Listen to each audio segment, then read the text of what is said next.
Smoke and flames billowing into the sky after an explosion in North Texas. Police in Garland say the fire erupted at a Sherwin-Williams plant early this morning. A worker at the plant was hurt and treated at the scene. The fire has since been extinguished, but the public should still stay clear of the area. It's unclear how the fire started. And more than 600 forced to leave their homes in Italy as over 40 wildfires continue to burn out of control. Those flames fueled by strong winds in Sardinia. Crews say the fire came close to city centers and destroyed forests and farmland. And the fire is also cutting some vacation plans short. More than 250 guests were evacuated from a resort. One local mayor claims the flames were sparked by arsonists. Police are now investigating those allegations. Now to the latest on the extreme weather impacting millions back here in the U.S. today. Storms taking aim on the East Coast. So there are those storms, and then, of course, the heat. ABC's Rena Roy tells us several states continue battling record high temperatures with heat alerts from California to Florida. Terrifying moments at the Beyonce concert at FedEx Field in Maryland last night after a shelter in place was issued due to lightning in the area. Tens of thousands of fans packed inside the stadium, several treated for heat exhaustion, at least one person taken to the hospital. People started passing out, and we just kind of looked at each other and we're like, it's not safe. I don't feel good about being here. A stormy weekend across the country with more than 300 damaging storm reports from Colorado to Virginia. Huge tornado. And 10 reported tornadoes, including this one in Sicily, Illinois. Look how strong that is. And in the town of Taylorville, also in Illinois, a path of destruction left behind. You can see roofs ripped off of homes. In Alabama, more than 40,000 left without power Sunday, damaging winds uprooting trees. Meanwhile, in Alaska, this home collapsing into a river in Juneau during a state of emergency for major flooding. Just watching the banks just slowly erode, and all of a sudden the whole roof and everything just came down. Officials say the flooding was triggered by the fast-paced melting of the Mendenhall Glacier. Experts say Alaska has been warming at twice the rate of the rest of the country. There's a 1% to a 0.2% chance of this type of flood taking place at any given time. So this is a very rare event. Back here on the East Coast, severe thunderstorms are expected from the deep south to here in New York. Meanwhile, record heat will likely continue all week long from Texas to Florida. Rena Roy, ABC News, New York. Outside with Life Game, I guess we're one of those states from California to Florida that is suffering from that heat. Ooh, man. It just keeps going. And I want to check in on my friends out in Del Rio. Some incredible numbers coming out of Del Rio this summer. We know 2022 was bad, but 2023 has just been insane. You look at the number of days they've been above 110 or above in Del Rio, 7 days. The previous record for number of days at 110 or above was 2, just to give you some perspective. They also hit their hottest temperature all time, 115 on June 21st. It has been brutal all across South Texas with these temperatures. And right now, as you look across the country, some parts of the country are finally enjoying some cooler numbers. Behind that front we showed you earlier, it's in the 60s and 70s. Denver, Casper, Omaha. You go south of the front, though, still very, very hot. 101 already in El Paso, 95 at Dallas. We're at 93. The front is having some effects on places like Lubbock and Amarillo, where they're in the 80s right now. A little bit of a cool down there. But close to 100 across deep South Texas, and we'll probably be there soon. Weather where you live around South Texas and around South Central Texas, New Braunfels 96, feels like 102 at this hour. Bernie is at 90. A little bit of a heat index here, but not showing up, but it does feel a little bit warmer than 90. 93 Kerrville feels like 97 right now. Coming up, we'll take a look at some of those storms that are moving towards the East Coast. We'll get you an update there with some of the severe weather coming up in a few minutes. Guys. Thanks, Justin. Now, defense officials confirm 4 U.S. Navy destroyers were dispatched last week off the coast of Alaska after nearly a dozen Chinese and Russian ships were spotted near the Aleutian Islands. Republican Senators Dan Sullivan and Lisa Murkowski issued a statement on Saturday. They said they received detailed classified briefings about the situation. A Chinese embassy spokesperson tells CNN the naval vessels from the 2 countries were conducting joint maritime patrols in the western and northern Pacific Ocean. And they said the action was not targeted at any third party. Coming up this fall, every consumer cell phone will be part of a nationwide emergency alert test. FEMA and the FCC have scheduled the drill for October 4th at 2:20 p.m. Eastern Time. You can expect your cell phone to receive an alert that reads, "This is a test of the National Wireless Emergency Alert System. No action is needed." The test message may pop up in Spanish depending on your settings. FEMA and the FCC say they're coordinating with wireless providers, emergency managers, and others to avoid confusion. The reason for the test is to make sure all systems are prepared in case a national emergency needs to be sent out to the public. More than a year after the mass shooting at Robb Elementary in Uvalde, parents of some victims still feel they are left in the dark, and they continue to demand for answers. ABC's John Quiñones spoke with Uvalde families as they ask if their children could have been saved. More than a year after the school shooting in Uvalde, Javier and Gloria Cáceres are still waiting and demanding justice for their daughter, Jackie. The 9-year-old was one of 19 students and 2 teachers killed on May 24th, 2022. What keeps you going? I guess the justice. We have to continue to fight for Jackie. After the mass shooting, a medical panel was created by the Texas Department of Public Safety to conduct a casualty analysis. It was supposed to try to determine whether the delayed police response cost any lives. But the panel needs to review crucial information, like the victims' autopsies, information that is now in the hands of the Uvalde District Attorney, Christina Mitchell. ABC News has learned that according to the head of the panel, the DA has not provided that panel with those important findings, despite repeated requests. Gloria, you believe Jackie would be alive today I do. if law enforcement had gone in earlier? I do. After law enforcement finally breached the classroom and killed the shooter, Jackie was found inside with a gunshot wound to her chest, but she still had a pulse. She was rushed to Uvalde Memorial Hospital. Her parents believe she might have survived if law enforcement had acted sooner. Because of her wounds, she would have bled out quickly. And because of that, we know it had to be at least 30, 40 minutes after the initial gunfire that she got shot. Emails obtained by ABC News show that since last November, the special panel investigating the survivability of the 21 victims started requesting medical records and autopsy reports to no avail, according to the head of the panel. District Attorney Mitchell has declined comment to ABC News. The victims' families are left in the dark. They say they're hearing the same response they've heard from authorities for 14 months now. Manuel Rizzo is Jackie's uncle. I know that investigations take time, but damn it, if you need help, ask for help.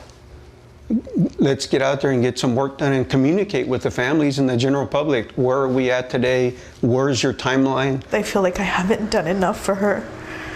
I haven't. She deserves it. She deserves justice. But justice could be delayed even longer if and when that medical panel starts analyzing whether lives could have been saved. It could still be months and months before they have any real answers. John Quiñones, ABC News, Dallas. Still coming up, the U.S. women's soccer team suffering a tough loss at the World Cup. What the team is saying as they pack up and head for home.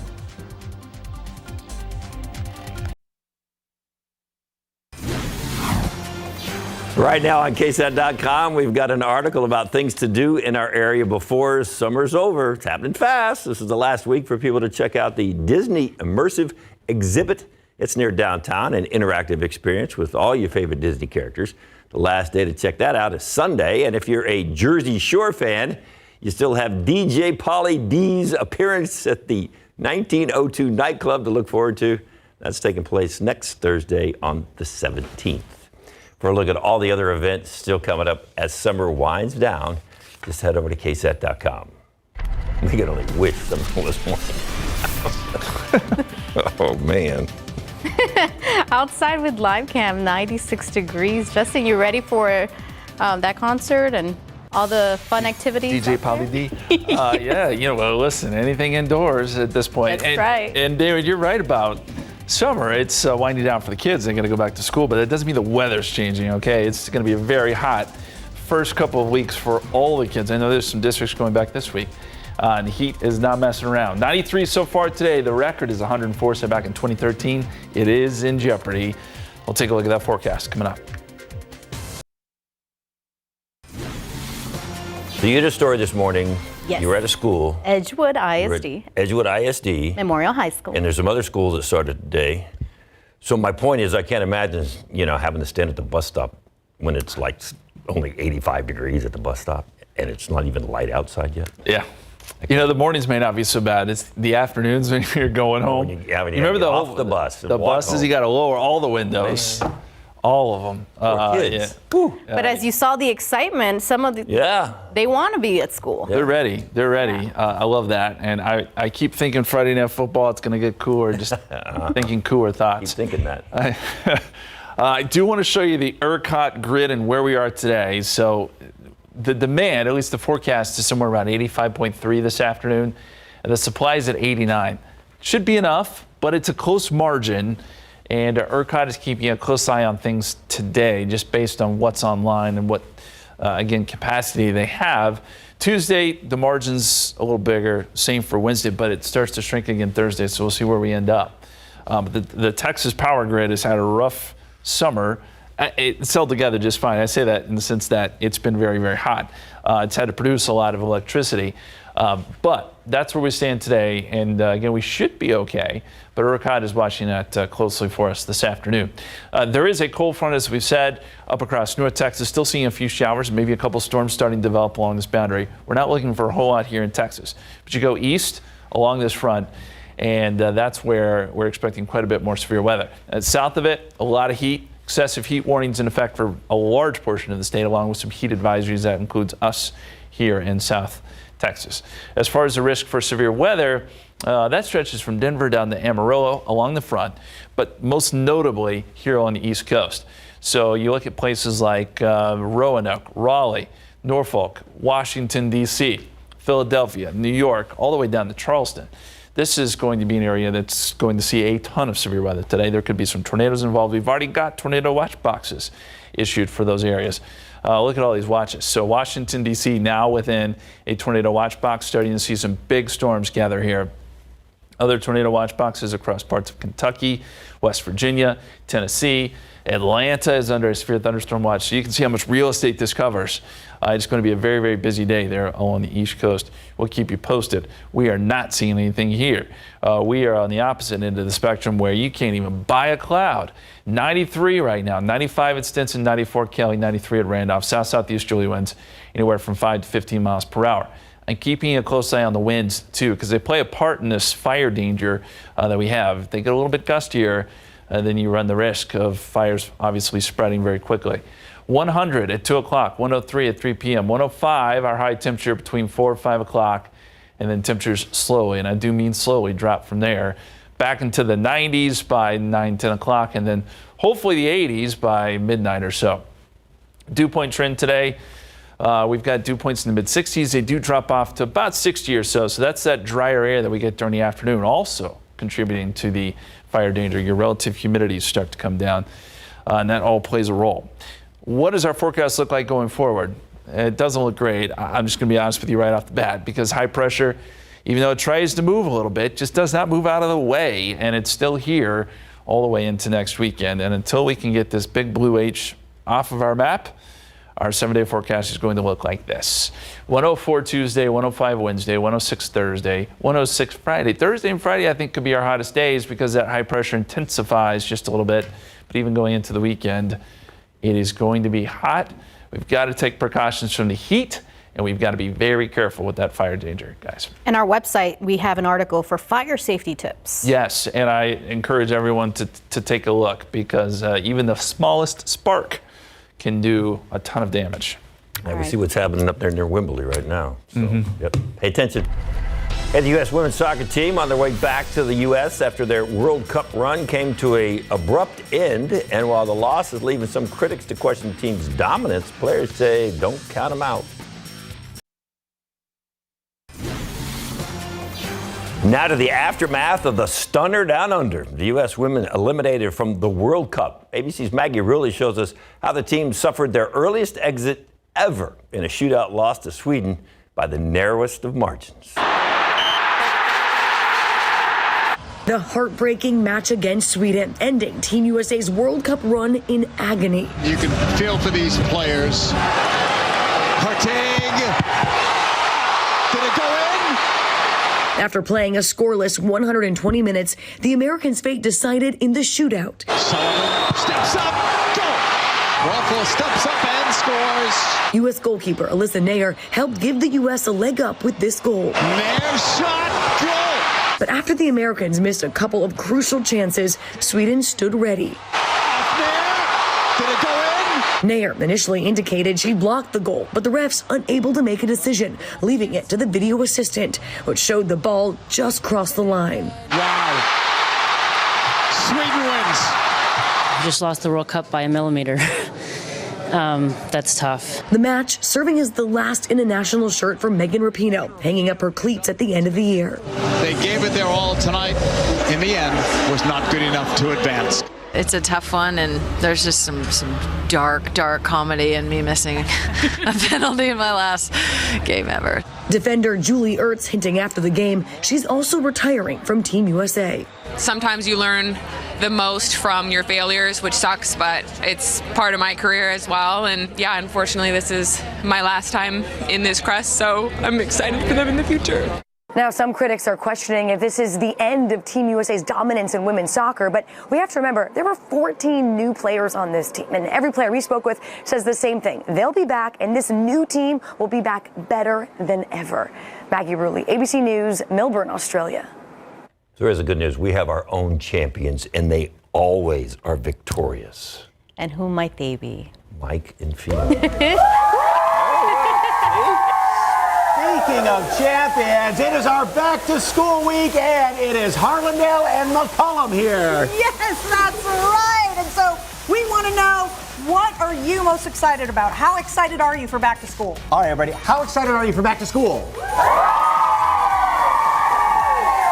Yeah, boy, that meter's going to go off. And try and top that, folks. Answer that question. All right, and we have Gigi's Cupcakes here to make sure that your teachers get a very sweet treat. Yeah, teachers never had an apple like that. Also, want some really great deals on school supplies, spare parts. Look at, and some of these are really quality games and toys there. You can get them for great prices there at Spare Parts. And Simply Tips is here with some all-natural products that will help acne. Okay, these gals up front, the guys, need to go on a game show because they are perfect at showing off those things. All right, we have our insider deals.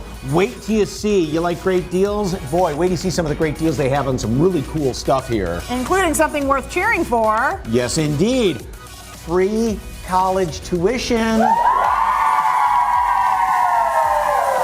But of course, there may be a little bit of a catch. We're going to tell you if you qualify for that. This is kind of like a preview of the Frontier Bowl. Who's going to win the Frontier Bowl?